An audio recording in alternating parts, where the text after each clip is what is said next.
En l'occurrence, un spécialement. Et je vais te le lire aujourd'hui. Vous savez, les paroles de Christ sont esprit et vie. Il le dit lui-même, mes paroles sont esprit et vie. Je ne cesserai jamais de vous faire comprendre que les Saintes Écritures que vous lisez, que vous avez, les Bibles que vous avez à la maison, lorsque vous regardez avec les yeux humains, dans cette chair, vous voyez en noir sur blanc, n'est-ce pas? Oui. Mais que le Seigneur vous fasse l'expérience de voir en esprit ce que c'est. Vous allez voir des flammes de feu. Vous allez voir des flammes de feu. Voilà. Voilà pourquoi il dit, ces paroles ne sont qu'esprit et vie. C'est une entité. C'est une entité. Donc toi qui cherches à entendre la voix de Dieu, toi qui cherches à le voir de manière palpable, toi qui cherches à parler avec lui, mais il est là. Ces paroles sont esprit et vie. Il a tout mis dans la parole. Il n'y a pas de bénédiction hors de la parole. Ça n'existe pas. Les bénédictions du Seigneur ne se suivent d'aucun chagrin. Tout ce que vous cherchez, l'argent, c'est soit cette entité qui vous le donne, soit c'est maman. Il le dit lui-même, nul ne peut servir deux maîtres, Dieu et l'argent. Maman. Malheureusement, nous sommes dans les derniers jours. Et vous savez qu'il y a une prophétie qui concerne les derniers jours. Et nous allons commencer par cette prophétie. Pour vous rafraîchir la mémoire. Et vraiment, même si vous êtes 3 ou 2 ou un seul qui est vraiment là pour écouter cette parole qui guérit son âme, qui met son âme à l'abri du néant, à l'abri de la mort. Oui, toi qui es là parce que c'est important pour toi. Tu as compris que le monde passe. Allez faire un tour dans les hôpitaux, parfois à vos heures perdues. Allez un peu dans les hôpitaux, dans les urgences. Vous voyez? Alors, tant que tu es belle, tu es jeune, tant que tu es beau, tu es jeune, tant que tu as beaucoup d'argent, tu n'es pas inquiété, tout baigne, la vie est rose. Alors, je t'appelle à rechercher l'entité qui est au-dessus de la mort. Parce que tous sont passés. Job, l'homme le plus riche de l'Orient, vous pouvez le lire. L'Écriture en rend témoignage. Il était le fils le plus considéré de l'Orient. Sa richesse couvrait le pays, dit l'Écriture. Mais Job, lorsqu'il meurt, il donne une prophétie. Je vais vous lire sa prophétie.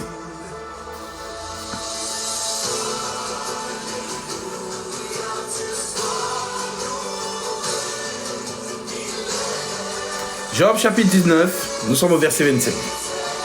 Écoutez ce que Job nous dit. Voilà.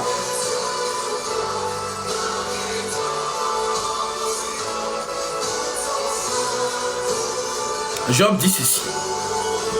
Job 19, verset 25. Vous me dites si la louange elle est un peu trop forte, ou si je dois baisser, ou si c'est bon. Est-ce que vous m'entendez bien? Est-ce que tout le monde m'entend bien? Est-ce que tout le monde m'entend bien? Est-ce que vous m'entendez bien?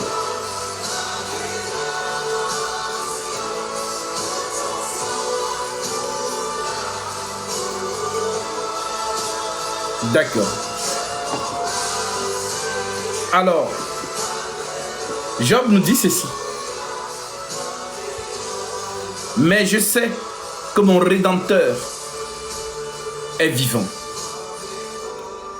Et qu'il se levera, le dernier, dans le futur. Mais je sais que mon Rédempteur, Rédempteur veut dire sauveur. Je sais que mon Rédempteur est vivant. Et qu'il se levera, le dernier, sur la terre. Quand ma peau sera détruite. il se levera. Quand je n'aurai plus de chair, je verrai Dieu. Je verrai Dieu. Je verrai Dieu. C'est une prophétie. Quand ma peau sera détruite, il se levera. Quand je n'aurai plus de chair, je verrai Dieu. Je le verrai et il me sera favorable. Mes yeux le verront, mes yeux le verront. Et non ceux d'un autre. Mon âme languit d'attente au-dedans de moi. Alors Job avait rendez-vous, il attendait quelqu'un. Job attendait quelqu'un. Là-bas, là où il était, là où son âme était, il attendait. Parce que lorsque la chair est détruite, c'est quand quelqu'un meurt. Tu vas te décomposer. C'est ce qu'il est en train d'expliquer. C'est une prophétie. Et Job dit qu'il a rendez-vous avec Dieu. Pas avec quelqu'un d'autre.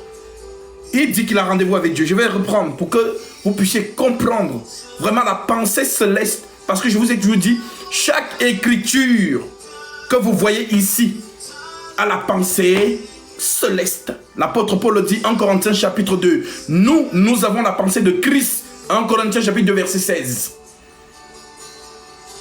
Donc, pour avoir la pensée céleste de chaque écriture, ce n'est pas à la théologie qu'on va t'apprendre ça.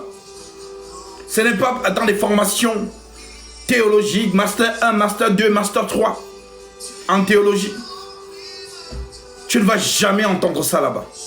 Parce que ce sont des choses célestes. Ça doit venir du ciel et non des livres. Alors, celui qui a la pensée de Christ, c'est le Christ lui-même. Car l'Écriture déclare, qui connaît les pensées de l'homme, si ce n'est l'esprit de l'homme qui est en lui?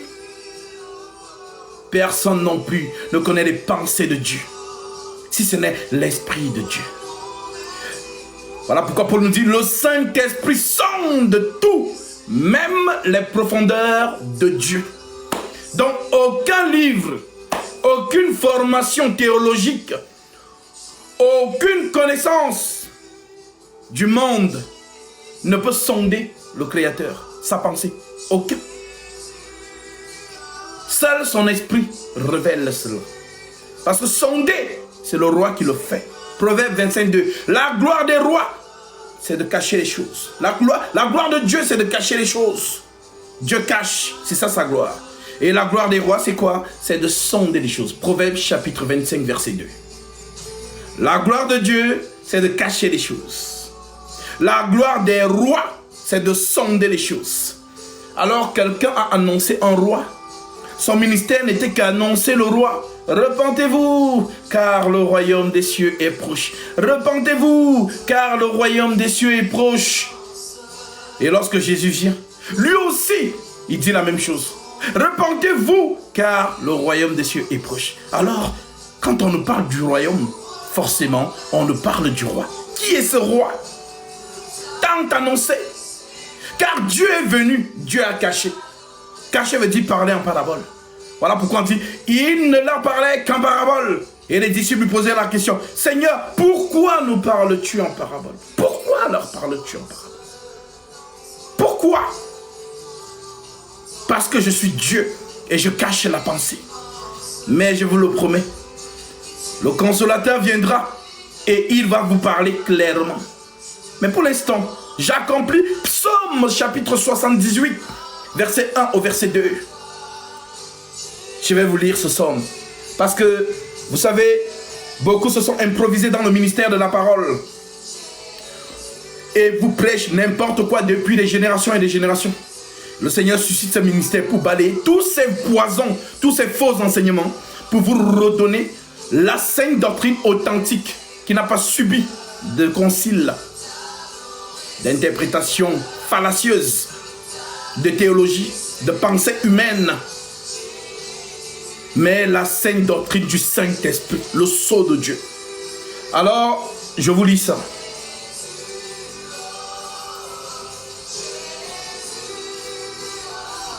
Nous sommes dans Psaume, chapitre 78. Vous pouvez y aller. Psaume 78. Psaume 78, versets 1 à 2. Écoutez la prophétie. La prophétie déclare ceci. Vous y êtes. Prête l'oreille à ma loi, mon peuple. Inclinez vos oreilles aux paroles de ma bouche. Verset 2. J'ouvrirai ma bouche en parabole. J'annoncerai les énigmes des jours d'autrefois. Dieu vous annonce qu'il ouvrira dans le futur sa bouche qu'en parabole. C'est ça que Proverbe 25:2 vous dit. La gloire de Dieu, c'est de cacher les choses. Cacher, c'est sceller. Sceller, c'est parler en énigme, en parabole. Parce que quand quelqu'un parle en parabole, il n'a pas le message exact. Alors vous avez pris les paraboles et vous courez avec ça partout. Dieu a tant aimé le monde qu'il a donné son Fils unique. C'est une parabole. Faites attention avec les discours de Jésus-Christ. C'est Dieu. Il parle en parabole. Voilà pourquoi il disait, si quelqu'un pêche contre le Fils de l'homme, son péché lui sera pardonné. Pourquoi? Parce que le Fils de l'homme parle en parabole. Et il sait que quand il parle en parabole, personne ne peut avoir la foi. Car la foi vient de ce qu'on entend. Et ce qu'on entend vient de la parole du Christ. Donc, quand Dieu parle en parabole, personne ne peut avoir la foi. Tu ne peux pas être sauvé. Parce que le langage est voilé, le langage est codé, le langage est caché. Alors il te dit, celui qui péchera contre le Fils de l'homme, son péché lui sera pardonné. Oui, parce que je sais que je parle en parabole et que je ne peux sauver personne. Mais celui qui péchera contre le Saint-Esprit, son péché ne lui sera jamais pardonné. Pourquoi? Parce que le Saint-Esprit ne parle pas en parabole. Le Saint-Esprit parle clairement. Voilà pourquoi je vous ai dit, on n'interprète pas les épîtres. On ne tergiverse pas avec les épîtres. On ne négocie pas avec les épîtres. C'est que l'épître dit, c'est le fondement. Souviens-toi, Éphésiens 2:20. Vous avez été édifiés sur le fondement des apôtres et des prophètes. Jésus-Christ étant la pierre angulaire. Apôtres et prophètes, ici on vous parle du chandelier. On vous parle du chandelier. Je vais vous montrer, pour faciliter la compréhension à ceux qui nous écoutent. Ça, c'est un chandelier. Voilà, à 3 conduits. À 2 conduits. Donc, le conduit principal, il est celui-là. Le vrai chandelier a 7 branches. 3 d'un côté, 3 conduits d'un côté et 3 conduits de l'autre. Et au milieu, c'est le Christ lui-même, là où le feu sort. Maintenant, on vous dit dans Éphésiens 2:20, vous avez, oui, toi qui dis que tu es chrétien, alors écoute l'enseignement pur et que tout le poison qu'on t'a enseigné depuis des générations. Je vous ai dit, il y a des gens qui ont 50 ans dans la marche, mais ils ne connaissent pas la révélation. Voilà pourquoi, aujourd'hui, lorsque la parole authentique est donnée, ils sont choqués. Parce qu'ils se disent, mais attends, je marche depuis 50 ans avec le Seigneur, mais ce n'est qu'aujourd'hui que, lorsque j'entends cet homme parler, j'ai l'impression que je n'ai jamais lu la Bible. J'ai l'impression qu'on ne m'a jamais enseigné Jésus-Christ. Oui. Parce que la prophétie est claire. Toi, Daniel, tiens secrète ces paroles et scelle le livre jusqu'au temps de la fin. Plusieurs le liront et la connaissance augmentera. Oui, j'en fais partie. Plusieurs le liront. J'en fais partie de ceux qui lisent. Pour que la connaissance augmente. L'apôtre Paul a lu à son époque. La connaissance a augmenté depuis que le Saint-Esprit est descendu sur la terre des hommes. Le roi, souvenez-vous. Alors, l'Écriture vous dit, vous avez été édifiés sur le fondement des apôtres et des prophètes. Jésus-Christ lui-même étant la pierre angulaire. En d'autres termes, la base, la racine, le socle. Voilà pourquoi on vous représente ce chandelier. Dans Apocalypse chapitre 1. Et je vis un homme qui marchait au milieu des 7 chandeliers d'or. Il n'y en a pas 7. Le chiffre 7, c'est la perfection dans la spiritualité. Alors, on vous le symbolise en 7. Mais il n'y a pas 7. On vous montre le chandelier parfait, tout simplement. Voilà, donc quand on vous montre ce chandelier, on vous montre l'aigle. C'est un aigle. Et l'aigle a 2 ailes. Voilà pourquoi il dit, je suis venu porter les enfants d'Israël sur les 2 ailes du grand aigle. Moïse et Élie. Moïse et Élie. Moïse la loi, Élie les prophètes. L'esprit de la prophétie, c'est ce qu'on appelle Élie. C'est le Seigneur Jésus-Christ lui-même. Voilà pourquoi il a été ravi dans ce tourbillon, dans ce char. Char de l'Éternel. Alors, les deux conduits, les apôtres et les prophètes. On vous dit, à vous chrétiens, à vous disciples de Jésus-Christ, vous qui avez compris cela, gloire à Dieu, que le Seigneur vous bénisse. Mais ceux qui n'ont pas encore compris ça, mais qui sont enseignés depuis des générations par des faux enseignements, alors écoutez ceci. Le fondement est posé sur une base. Le fondement des apôtres et des prophètes. C'est deux ascenseurs. Dieu descend par les prophètes et il remonte par les apôtres. C'est un ascenseur. Il descend par les prophètes et il remonte par les apôtres. C'est le char. Alors, les prophètes vous ont enseigné jadis. Les prophètes ont parlé. Et tout ce que les prophètes ont annoncé, on dit, ils ont voulu faire l'objet de leur investigation. L'apôtre Pierre vous le dit. Ils ont sondé les époques. Mais il a pu dire que ce n'était pas pour eux. Mais pour vous. Voilà pourquoi Jésus dit, heureux vos yeux parce qu'ils voient et vos oreilles parce qu'ils entendent. Car beaucoup de justes ont cherché à voir ce que vous voyez et ne l'ont pas vu. Entendre ce que vous entendrez et ne l'ont pas attendu. C'est un mystère caché de génération en génération. Tout temps, comme Paul le disait, le mystère caché de tout temps et dans tous les âges. Donc de génération en génération. De génération en génération. Mystère. Le mystère caché de tout temps et dans tous les âges, mais révélé maintenant à ses saints. Oui, toi qui es saint de l'Éternel, écoute donc ceci. Le Seigneur t'a parlé sur une base. Il t'a dit, par le Saint-Esprit, tu as été édifié sur le fondement des apôtres et des prophètes. Jésus-Christ lui-même étant la pierre angulaire, la base. Alors, les prophètes ont œuvré avant les apôtres. Maintenant, ce que les prophètes ont annoncé, ils l'ont annoncé en parabole. Voilà pourquoi, lorsque le Dieu Tout-Puissant entre dans le monde des hommes, il entre pour venir accomplir tout ce que les prophètes ont annoncé. C'est ce qu'il vous dit. Luc 24, 44. C'est ce que je vous disais lorsque j'étais encore avec vous. Qu'il fallait que s'accomplisse tout ce qui a été écrit de moi dans la loi de Moïse, la Torah, les psaumes et les prophètes. Alors, voir Jésus sur terre, c'est l'accomplissement de la loi des psaumes et des prophètes. C'est l'accomplissement des deux pierres de la loi. De la manne qui est tombée dans le désert et du bâton d'Aaron qui avait fleuri. Voilà les trois choses qui se trouvaient dans l'arche de l'Alliance. On ne t'a jamais dit ça, n'est-ce pas? Voilà les trois choses qui se trouvaient dans l'arche de l'Alliance. Vous savez, les enfants d'Israël marchaient avec l'arche de l'Alliance. Lorsque Israël se déplaçait dans le désert, il ne se déplaçait pas en désordre, c'était en 4 bras.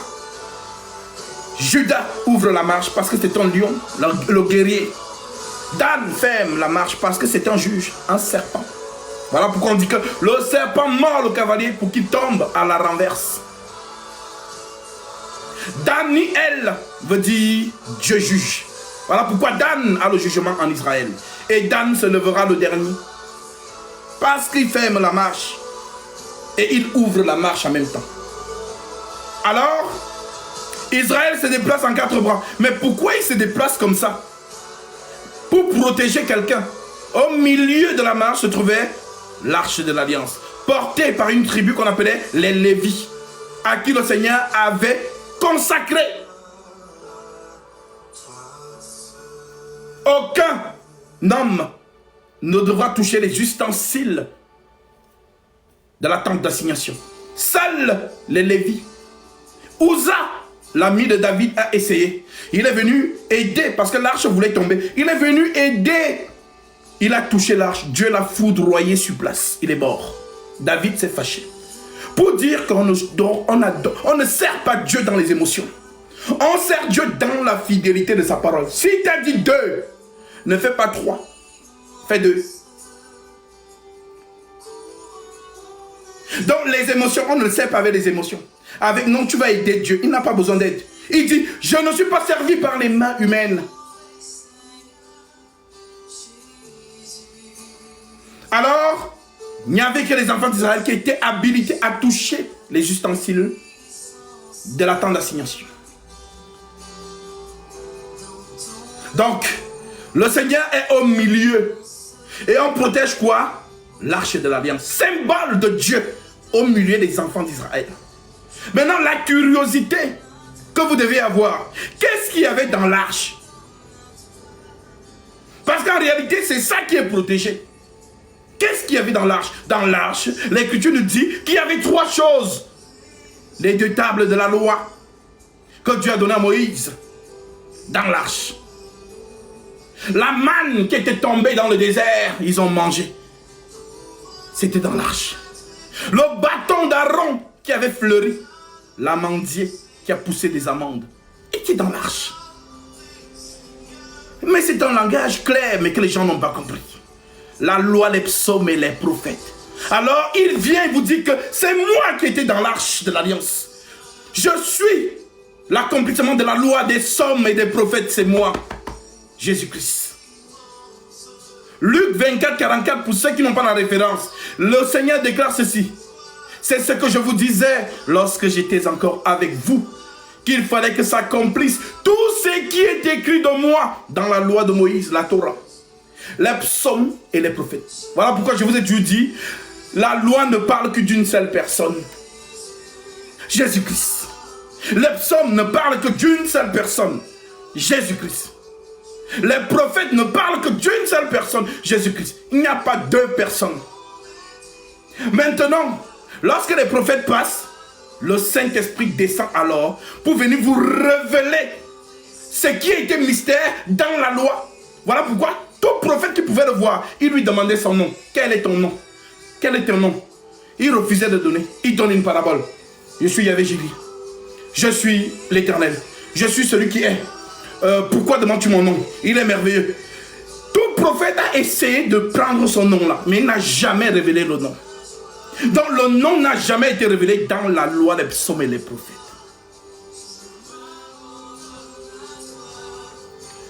Le nom a été révélé à la fin des temps. Voilà pourquoi ce nom ressuscite les morts. Ce nom guérit les malades. Ce nom restaure l'âme. Ce nom change les situations.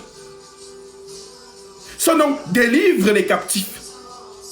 Ce nom purifie, blanchit et épure. En son nom, tout genou fléchit dans les cieux et sur la terre. Le nom du Dieu Tout-Puissant, Yehoshua Hamashiach, Jésus-Christ en français. C'est lui le Dieu unique. Il n'y a pas de 3 dieux en un. Alors, Job attend ce Dieu. Il dit, Job 19, 25, mais je sais que mon Rédempteur est vivant et qu'il se lèvera le dernier sur la terre. Quand ma peau sera détruite, il se lèvera. Quand je n'aurai plus de chair, je verrai Dieu. Je le verrai, il me sera favorable. Mes yeux le verront, et non ceux d'un autre. Mon âme languit d'attente au-dedans de moi. Alors Job vous dit qu'il a rendez-vous. Il attend quelqu'un. Moïse est descendu. Job, c'est pas lui. David est descendu. Ce n'est pas lui. Salomon est descendu. Les prophètes sont descendus là-bas. Job disait, ce n'était pas lui. Ce n'était pas lui. Alors, qu'est-ce que nous dit l'Écriture? Éphésiens chapitre 4 au verset 9. L'Écriture nous dit ceci. Or, que signifie il est monté? Sinon qu'il est aussi descendu dans les régions inférieures de la terre. Mais qui est descendu là-bas? C'est Jésus. Celui qui est descendu, c'est le même qui est monté au-dessus de tous les cieux. Oui, parce qu'il n'est pas dans la création. Il est au-delà de la création. Il n'est pas dans sa création. La création, c'est une création. Les cieux ont été créés, vous disent les Écritures. La terre a été créée. Mais avant que les cieux ne soient créés et la terre ne soit créée, il était où? Voilà pourquoi on vous dit, il monte au-dessus de tous les cieux. En d'autres termes, il n'est pas dans les cieux. Il est au-delà des cieux. On dit, il est monté. Celui qui est descendu, c'est le même qui est monté au-dessus de tous les cieux, afin de remplir toutes choses. Alors, lorsqu'il descend dans les régions inférieures de la terre, il dit, Job, lève-toi. Moïse, debout. David, debout. Et il remonte avec eux. Oui, c'est écrit. Nous allons lire ça.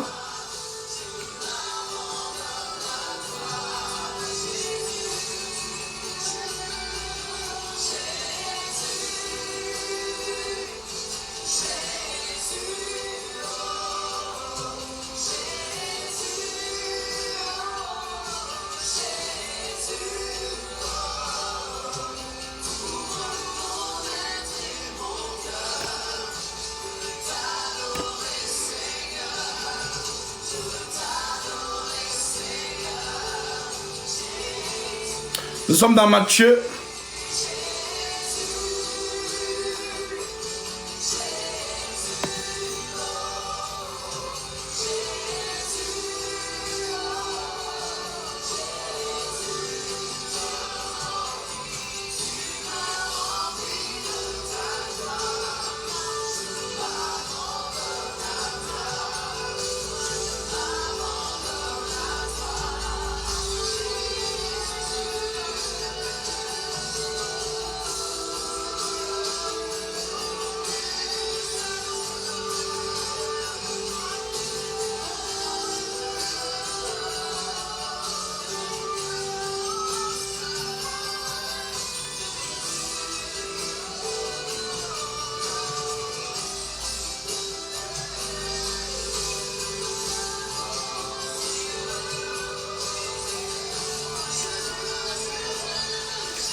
Alors,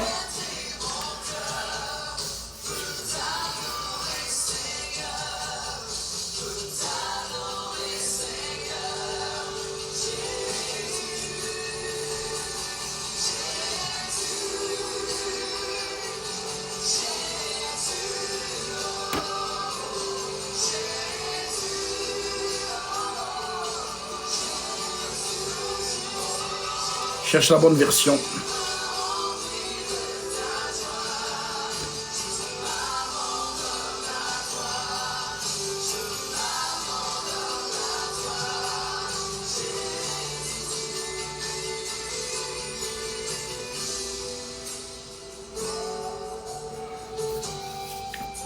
Alors, on va prendre celle-là.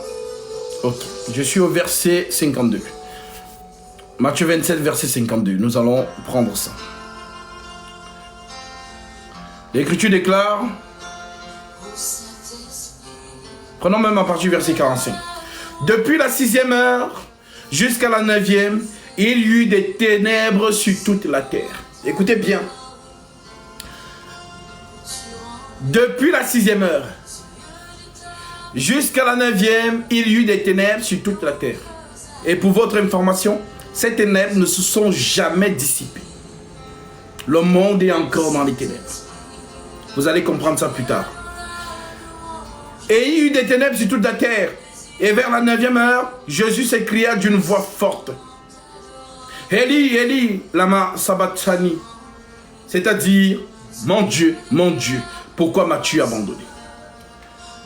Quelques-uns, ceux qui étaient là, l'ayant entendu dire, il appelle Élie. Et aussitôt l'un d'eux courut prendre une éponge qu'il remplit de vinaigre. Et l'ayant fixé à un rousseau, il lui donna à boire. Mais les autres disaient, laisse, voyons si Élie viendra le sauver. Jésus poussa de nouveau un voile, un grand cri, et rendit l'esprit. Et voici, le voile du temple se déchira en deux, depuis le haut jusqu'en bas. La terre trembla, les rochers se fendirent, les sépulcres s'ouvrirent. Et plusieurs corps des saints qui étaient morts, Job, ressuscitèrent. Pourquoi? Parce qu'ils attendaient Dieu là-bas en bas. Alors voici le mystère.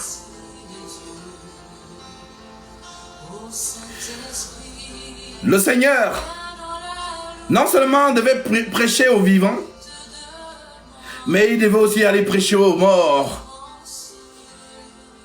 Avec les vivants, il descend. Vous le voyez. Il descend encore dans le sein de la terre pour aller prêcher aux âmes captives. Voilà pourquoi les anges ont dit, mais pourquoi cherchez-vous un vivant parmi les morts? Parce qu'un mort ne peut pas ressusciter un mort. Quelqu'un qui dort ne peut pas réveiller quelqu'un qui dort. Vous dormez ensemble. Il faut qu'un soit vivant ou éveillé pour réveiller l'autre. Alors, les anges posent la question, pourquoi cherchez-vous un vivant parmi les morts? Il fait quoi parmi les morts? Il réveille ses saints qu'il attendait depuis des générations. Et les prophètes. Réveillez-vous. Réveille-toi, Job. Réveille-toi, Osias. Réveille-toi, Jérémie. Réveille-toi, Salomon. Réveille-toi, David. Il remonte avec eux.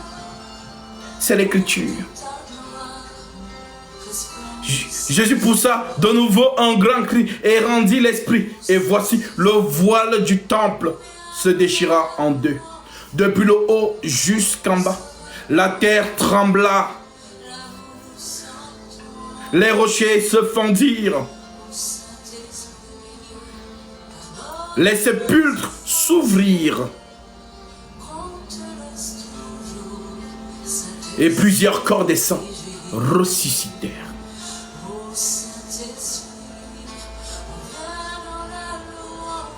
La rémission et la rédemption.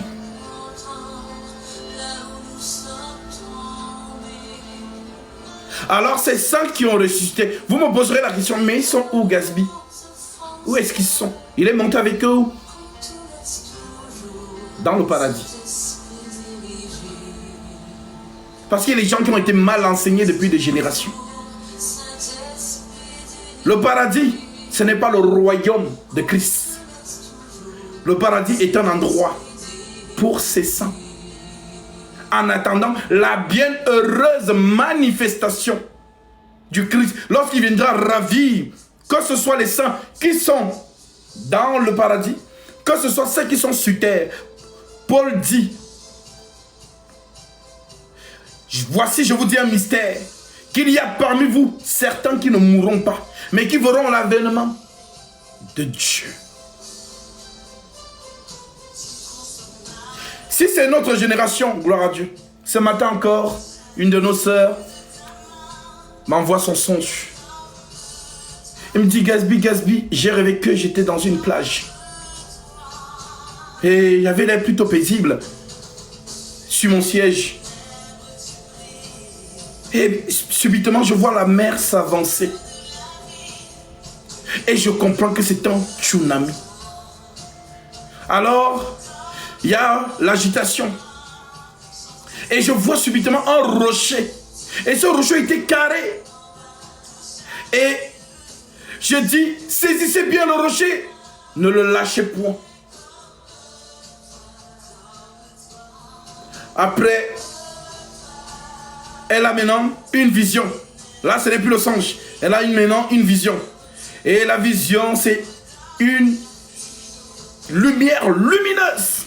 2 fois, flash, flash. Elle sursaute. Elle sursaute. Elle a peur. Son cœur bat. Elle m'envoie. J'interprète. Le tsunami que tu as vu, le Seigneur t'annonce un cataclysme. Qu'il va bouleverser la terre.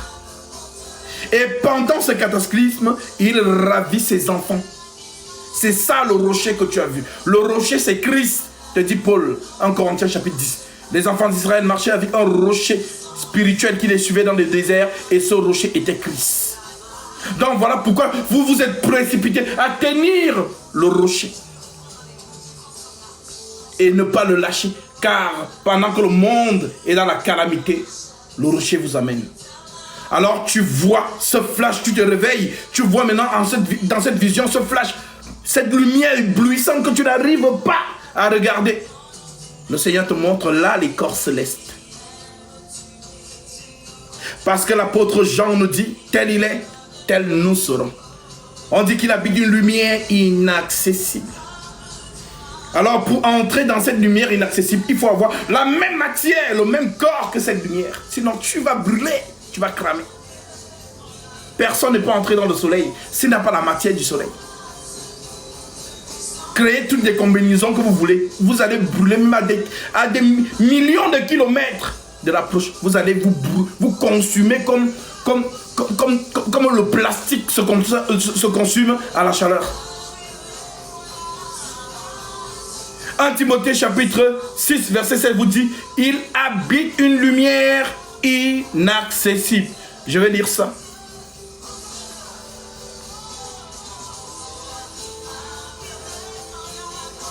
Éphésiens chapitre, plutôt Timothée.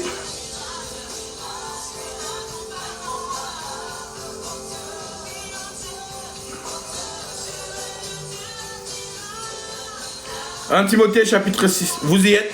Prenons à partir du verset 13 en descendant jusqu'au verset 16. L'Écriture nous dit, je te recommande devant Dieu qui donne la vie à toutes choses. Qu'est-ce qui donne la vie à toutes choses? Dans la nature. Pour ceux qui ont fait la science ou l'SVT, qu'est-ce qui régit la vie?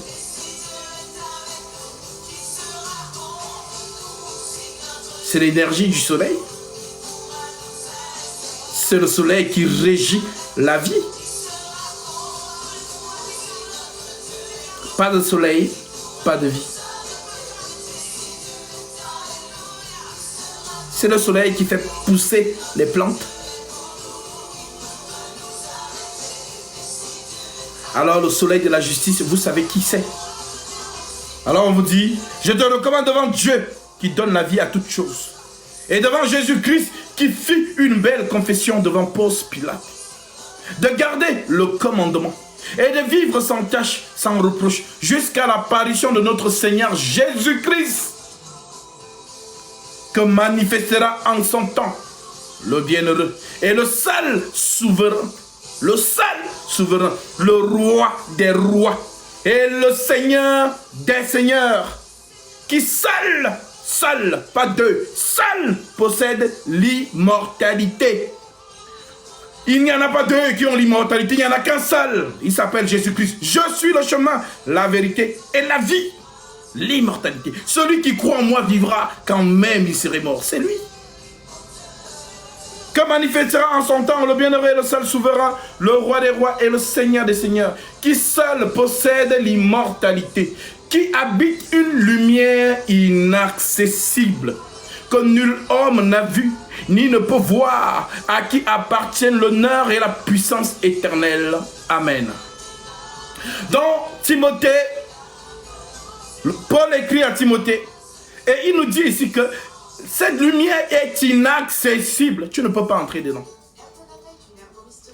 Pour entrer dans cette lumière, il faut avoir la même matière que la lumière. Voilà pourquoi la sœur voit cette lumière éblouissante et elle n'arrive pas, comme un flash. Ce sont des corps célestes. Car tel il est, tel nous serons. S'il est lumière, nous serons lumière. Deux gouttes d'eau non différentes. Voici cette fois-ci, celle qui est chair de ma chair, os de mes os. Celle-ci, je l'appellerai mon église. Alors, lisons là où Jean le dit, parce qu'on peut me demander, ah Gatsby, où est la référence? La référence est celle-ci. Voyez quel amour, 1 Jean chapitre 3, verset 1. Voyez quel amour le Père nous a témoigné.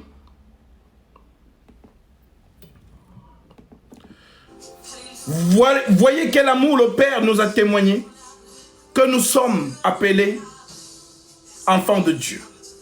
Et nous le sommes. Si le monde ne nous connaît pas, c'est qu'il ne l'a pas connu. Bien-aimés, nous sommes maintenant enfants de Dieu. Et ce que nous serons futurs n'a pas encore été manifesté. Donc après l'étape d'enfants de Dieu, nous rentrons dans l'étape de Dieu.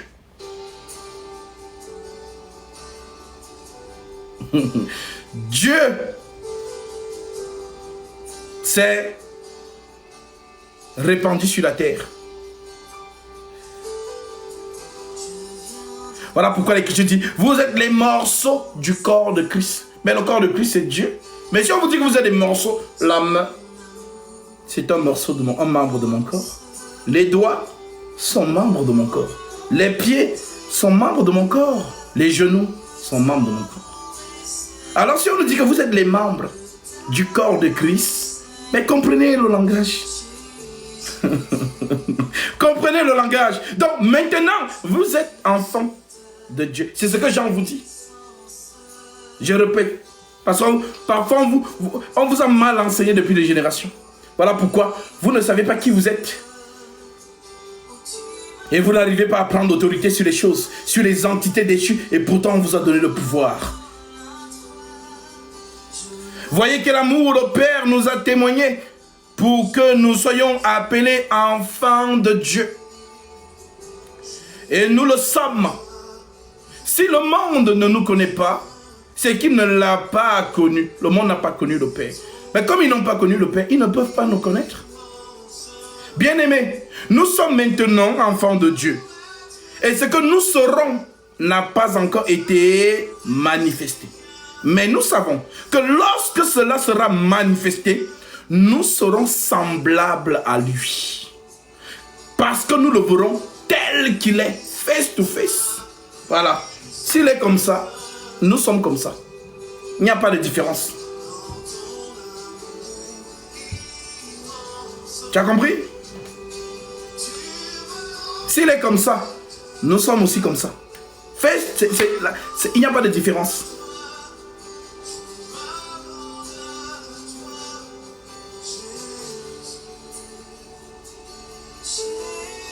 Alors, lorsqu'il te déclare, voici, je vous ai donné le pouvoir de marcher sur toute la puissance de l'ennemi. Toi, tu es là, tu cours derrière. Oh, prophète, prophétise sur ma vie. Vraiment, j'ai peur parce que dans mon village, il y a des sorciers. Tu n'as jamais cru. Tu n'as jamais cru. Voilà pourquoi ces faux hommes de Dieu, ça retient bien de vous le dire. Ils ne connaissent même pas. Pour que vous soyez dépendants d'eux. Et c'est là où ils se font leur commerce, leur chiffre d'affaires. Oh, tu as le mari de nuit. Oh, j'ai peur. Homme de Dieu. Oh, avant que je ne te traite, consultation prophétique. Je vois, on dit 700. Voilà, si tu as un fleur de 700 000, tu viens. Si on dit, oh, 70 000 euros. Je vois 70 000 euros. Et tu prends, tu viens. Parce que tu ne sais pas qui tu es. Il te retient captif. Oui, Paul te l'a dit, mais tu as oublié. Paul te l'a dit. Et je vais te lire comment il te l'a dit. Romains, chapitre 16. Nous sommes au verset 11. Je prends plutôt le verset 17. L'Écriture dit ceci. Je vous exhorte, frères, à prendre garde à ce qui cause des divisions, des scandales, au préjudice de l'enseignement que vous avez reçu.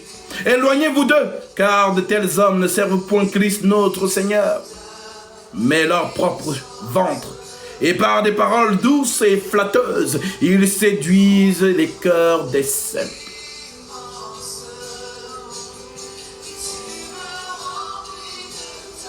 Alors, lorsque tu es bien enseigné, en fait, tu te souviens de qui tu étais avant que le monde soit. Voilà pourquoi tu ne peux avoir peur de quoi que ce soit. Car le Père a enlevé l'anneau à Pharaon. Et il l'a mis sur le doigt de Joseph. Maintenant, Joseph, c'est lui qui règne en Égypte devant Pharaon. Lorsque Joseph parle, on écoute. Mais pourquoi Joseph ne s'est pas donc assis complètement sur le trône pharaonique? Tout simplement parce que c'est le trône du diable. Il a dépouillé l'anneau royal. Il a pris l'anneau. Il a pris l'anneau. Il domine en Égypte. Alors, il prend cet anneau, il te le donne. Voici, je vous ai donné le pouvoir. C'est l'anneau. L'anneau royal. Cet anneau que Dieu a donné à Adam. Adam, tiens, domine sur les poissons de la terre, sur tout ce qui se meut sur la terre et sur les oiseaux du ciel. Domine. Adam dominait. Alors on est venu voler l'anneau à Adam. Adam est devenu un simple homme. Alors, le frère d'Adam, il vient récupérer l'anneau. Il prend l'anneau et il te le redonne. Tu es Adam aujourd'hui. Voilà pourquoi l'Écriture dit, il est le premier-né d'entre plusieurs frères. Si nous sommes les membres du corps de Christ spirituellement, nous sommes les membres du corps d'Adam naturellement. Voilà pourquoi l'Écriture dit, tous les hommes sont sortis d'Adam. Comme tous sont morts en Adam, tous revivront en Christ. Le second et le dernier Adam. Alors, le Seigneur a repris l'anneau de la domination et il te l'a donné. Tu as l'anneau, alors pourquoi tu as peur des démons? Pourquoi tu as peur des sorciers? Pourquoi tu cours partout? Oh, prophétise sur ma vie. Oh non, vraiment, pourquoi? Et ces faux hommes de Dieu, déguisés en apôtres de Christ, vous font croire que non, le pouvoir est à eux. Voilà pourquoi vous venez chez eux. Et pourtant le Père vous a dit, je vous ai donné le pouvoir de marcher sur toute la puissance de l'ennemi.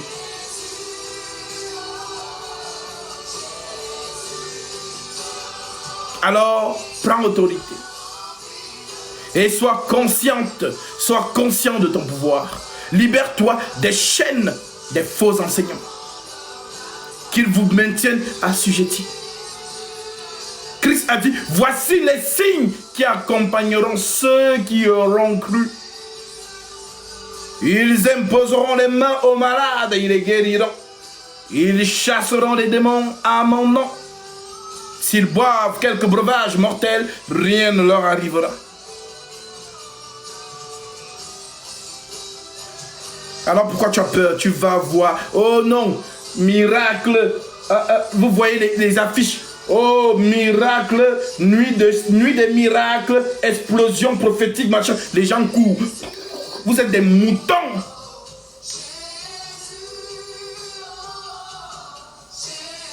On ne précède jamais l'Esprit Saint. On ne précède jamais.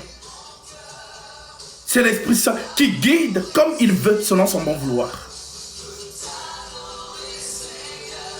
Alors, ayez les yeux pour voir la ruse de ces faux hommes de Dieu. Je vous ai dit, dans ce bas monde, s'il y a 100% de la population, il y en a 99,99% qui sont des faux hommes de Dieu.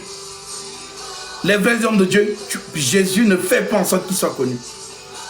Jamais. Ils sont discrets. Ils ne sont pas connus. Parce que c'est le chemin qui mène à la vie. Large est la porte. Spacieux, le chemin qui mène à la perdition. Et il y en a beaucoup qui entrent par là. Mais chaque fois tu as lu ce verset, n'est-ce pas? Mais tu ne l'as pas compris.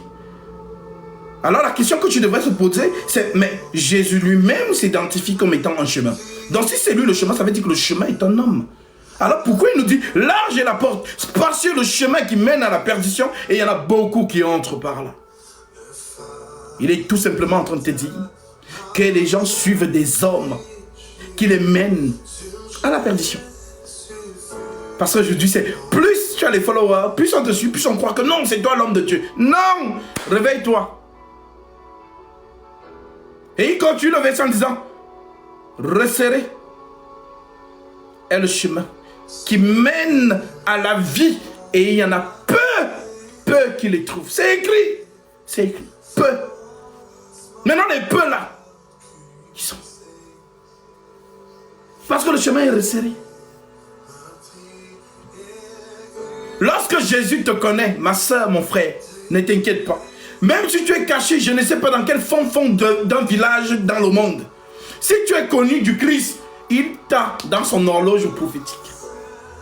Il sait que non, j'avais dit que ma fille Vanessa va être baptisée aujourd'hui. Comme ça s'est passé avec l'eunuque éthiopien. Est-ce que l'eunuque éthiopien connaissait Philippe? Entre toi et moi, est-ce que l'eunuque éthiopien connaissait Philippe? Non. Est-ce que Philippe connaissait l'eunuque éthiopien? Non. Mais qui connaissait l'eunuque éthiopien? C'est l'Esprit. On va dire ça.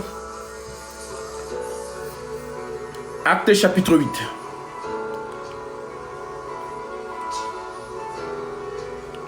Nous sommes au verset 26. Un ange du Seigneur s'adressant à Philippe lui dit, lève-toi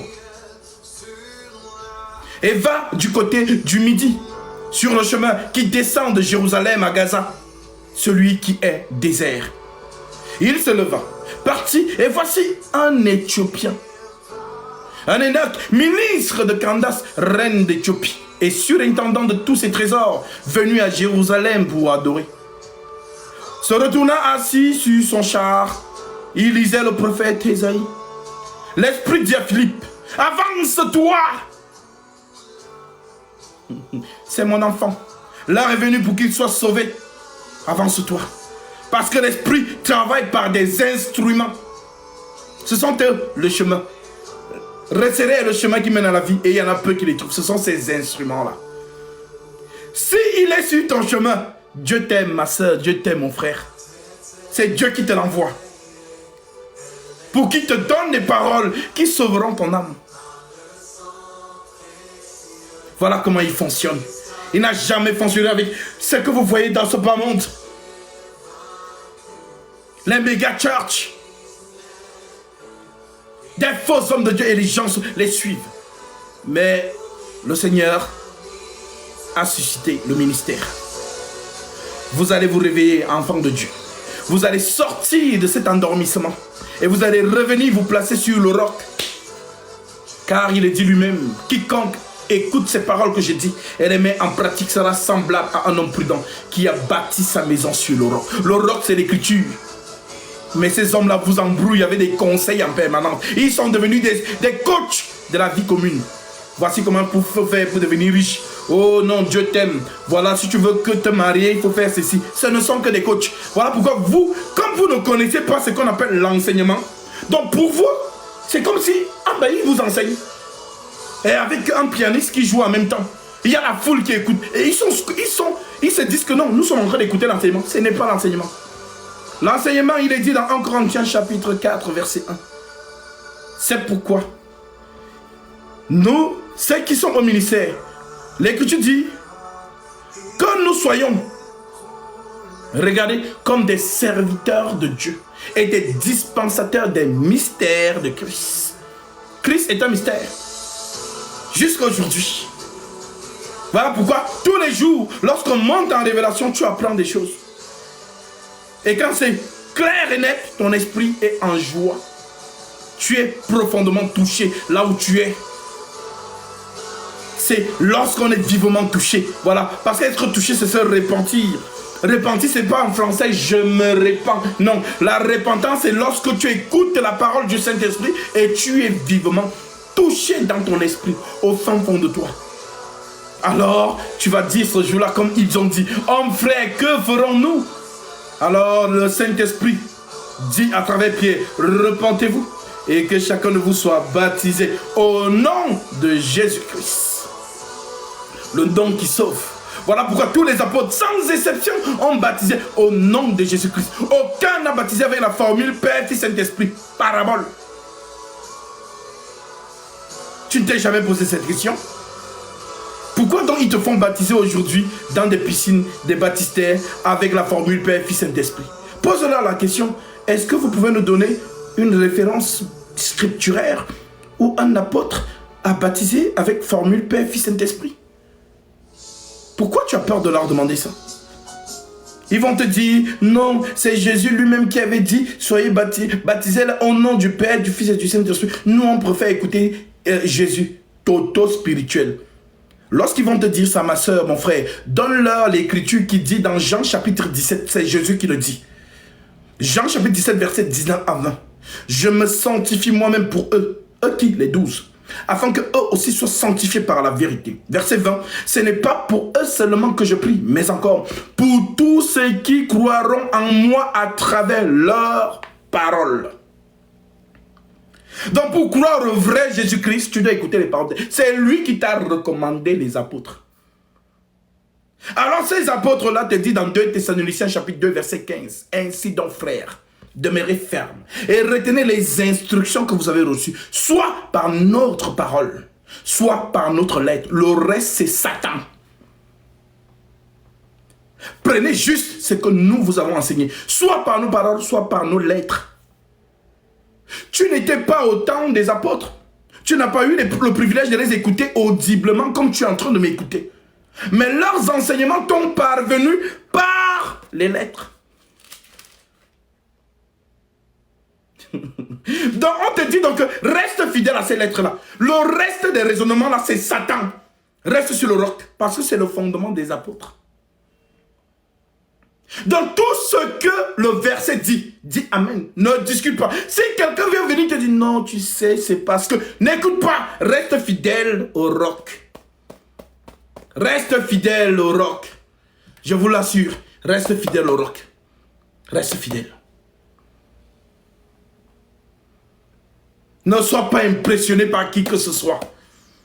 Ne sois pas impressionné par la masse. Toi, l'écriture, reste fidèle au roc. Christ a dit, c'est pourquoi. Quiconque entend ces paroles, il faut lire Matthieu chapitre 7, verset 24. Vérifiez avec moi, parce que vérifiez ce qu'on vous dit. Vérifiez, lisez en même temps. Matthieu 7, verset 24. Vérifiez.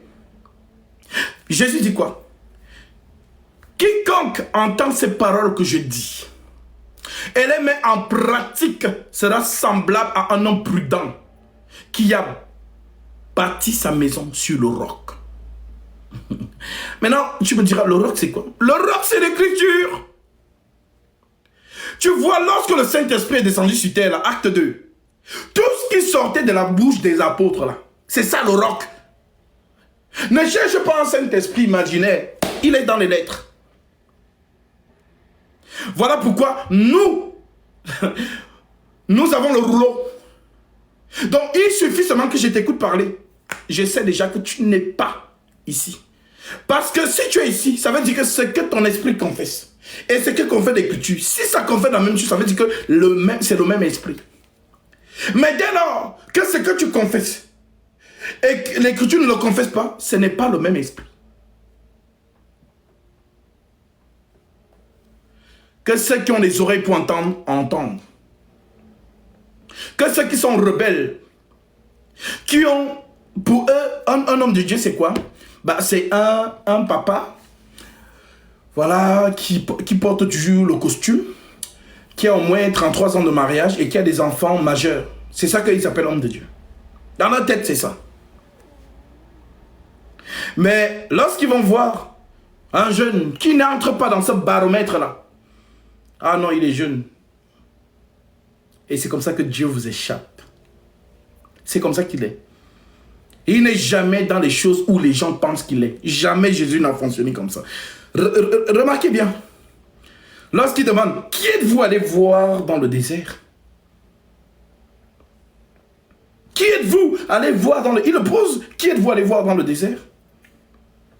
Un homme vêtu en habit aux habits de valeur.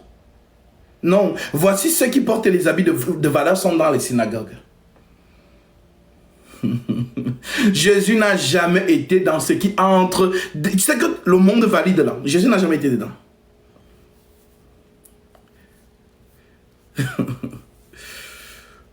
Jésus n'a jamais été dedans. Jésus est toujours dans des choses viles pour confondre les choses du monde. Quand tu regardais les apôtres à l'époque, tu regardes les pharisiens. Si on te dit choisis, tu vas dire non, les pharisiens. Dans les belles toges. Impressionnant. Oui. Parce que l'homme, on dit quoi? Il marche à ce qui brille. Mais quand il va regarder les apôtres, des pêcheurs de poissons, des gens sans instruction, qui n'ont même pas fait l'école. Et pourtant, c'est par eux que le Christ est passé. Alors, réveille-toi, ma sœur. Voici le roc. Tout ce que l'Esprit Saint t'a dit, écoute-moi bien, depuis Actes chapitre 2, la descente du Saint-Esprit. Je répète, la descente du Saint-Esprit. Depuis que les apôtres ont commencé à parler là, jusqu'à la dernière lettre de Jude, tout ce qui est écrit dans ces lettres-là, sois fidèle à ça. N'enlève rien, n'ajoute rien. Et tu verras le Seigneur. Car Paul dit, je vous ai fiancé à un seul époux pour vous présenter à Christ comme une vierge pure. Mais il vous présente comment? Par la parole. Maintenant, si tu es trop têtu, si tu es trop aveuglé, endormi, continue à suivre ce que vous considérez aujourd'hui comme étant des hommes de Dieu. Je vous ai dit, tout enfant de Dieu, par les songes, par les visions, Dieu va vous révéler ces loups déguisés. Satan ne viendra jamais vous dire qu'il est Satan. Ne regardez pas ceux qui disent non, l'église de Satan, machin, non, ça ce sont des plaisantins. Satan ne va jamais vous dire qu'il est Satan. Satan vient toujours comme étant Jésus. Je te lis l'écriture. Comme tu ne savais pas. Comme vous pensez que non, vous allez voir Satan avec les côtes, vous allez fuir. Non. Lui, il est toujours dans la couleur blanche. La couleur blanche, ça veut dire la couleur de la piété. Là où les gens, c'est toi un homme de Dieu. Oui, c'est comme ça que Satan est. Pour que si tu regardes avec les yeux humains, tu ne vas rien voir. Mais si vraiment l'Esprit de Christ est en toi pour te montrer au-delà du voile, tu vas donc voir l'entité déchue qui se cache derrière.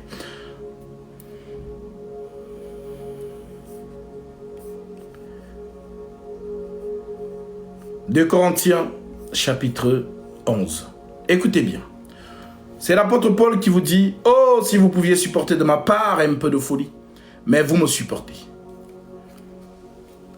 Car je suis jaloux de vous d'une jalousie de Dieu, parce que je vous ai fiancé à un seul époux, pour vous présenter à Christ comme une vierge pure. Toutefois, de même que le serpent séduisit Ève par sa ruse, je crains que vos pensées ne se corrompent et ne se détournent de la simplicité à l'égard de Christ, la parole. Car si quelqu'un vient vous prêcher un autre Jésus, tu vois? Donc il y a un autre Jésus sur la terre. Ah, peut-être c'est la première fois que tu entends ce verset. Ah bah voilà. Si tu as entendu parler du vrai Jésus, alors comprends qu'il y a un autre Jésus qui est sur la terre.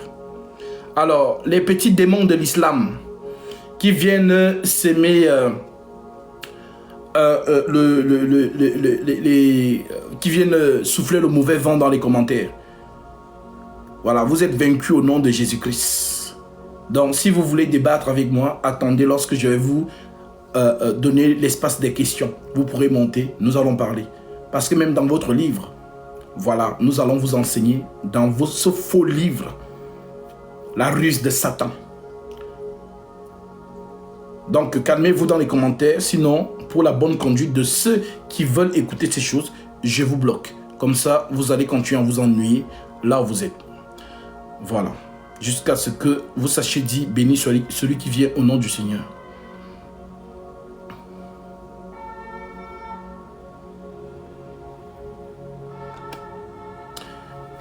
Alors,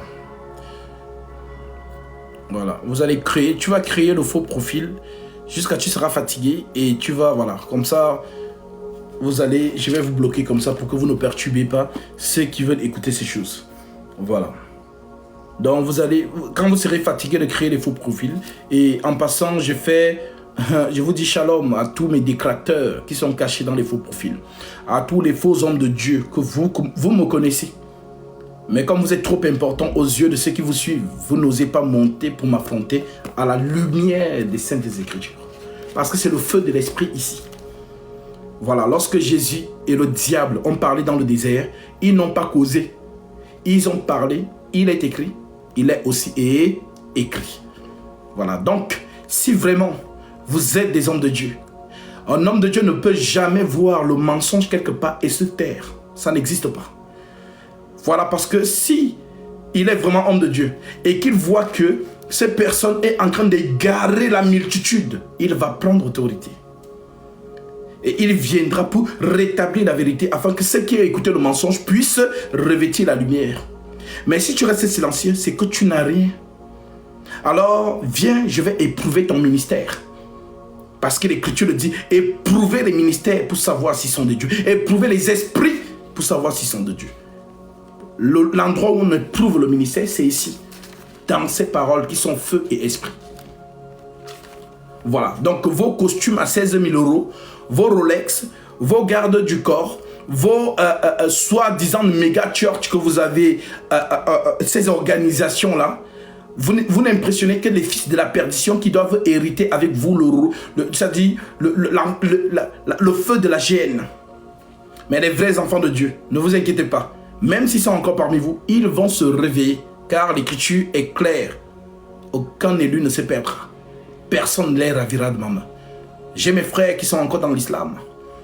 J'ai mes frères qui sont encore dans d'autres obédiences d'abnégation. Mais un jour viendra où le Seigneur leur permettra de se réveiller en écoutant la parole authentique. Donc, il n'y a que les fils et les filles de la perdition qui hériteront la géhenne.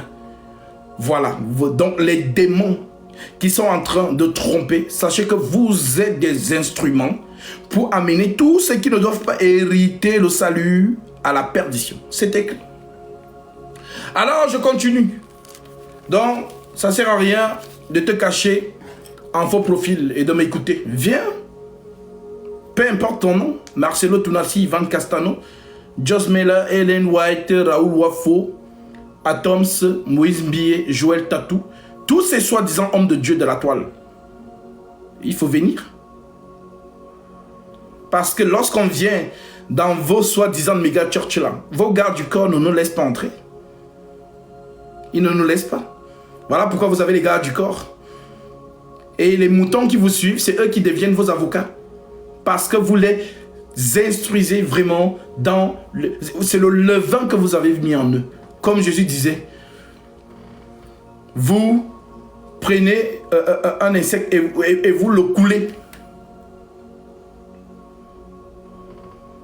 Vous n'entrez pas dans le royaume de Dieu et vous ne voulez pas y laisser entrer ceux qui veulent entrer. Et c'est la faute aussi à vous. Les chrétiens slogans qui ne lisent jamais les Écritures, mais qui sont partout pour « Oh non, il y a concert chrétien. Oh non, il y a veillée des miracles. Il y a prière spéciale. » Des moutons. Le premier devoir d'un disciple de Christ, que ce livre de la loi ne s'éloigne point de ta bouche. Médite-le nuit et jour. Si tu ne médites pas les Écritures, comment sauras-tu lorsque Satan viendra te tromper? Lorsque Jésus te montre l'exemple dans le désert, s'il ne connaissait pas l'Écriture, Satan allait l'emballer. Mais toi, tu dis que tu es chrétien, mais tu ne connais rien de la parole. On ne te demande même pas de connaître des révélations. On ne te demande pas ça. On te demande juste de rester fidèle à ce qui est écrit. Que lorsque tu vas entendre quelqu'un te dire autre chose que ce qui est écrit, lève la main, dis-lui, tu as dit ça, mais l'Écriture dit ça. Ah, surtout en ce qui concerne les épîtres de Acte 2 jusqu'à l'épître de Jude. Quiconque contredit une seule écriture est dans l'iniquité.